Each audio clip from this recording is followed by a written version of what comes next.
আর কিছু হারানোর ভয় নেই এখন।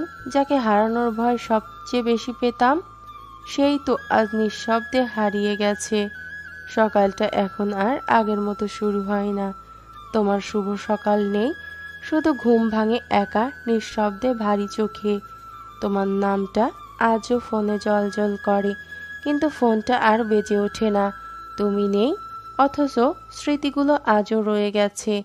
যে মানুষটার জন্য জীবনটা বদলে দিতে চেয়েছিলাম, সেই মানুষটাই একদিন ছেড়ে দিল, একবারও না ভেবে আমি কিভাবে বাঁচব। তুমি হয়তো এখন কারো হাসির কারণ, আর আমি তোমার ফেলে যাওয়া কষ্টে ভার। তোমার অনুপস্থিতি আজ একটা অভ্যাস হয়ে গেছে, তবুও কিছু রাতে বুকের ভেতরে হাহাকার করে ওঠে, যেমন করতাম তোমায় খুব গভীরভাবে ভালোবেসে। তুমি চুপ করে চলে গেলে, কোনো অভিযোগ না রেখে, শুধু একটা শূন্যতা গেঁথে গেলে অন্তরে। তুমি বলেছিলে কখনো ছাড়বো না, আর আজ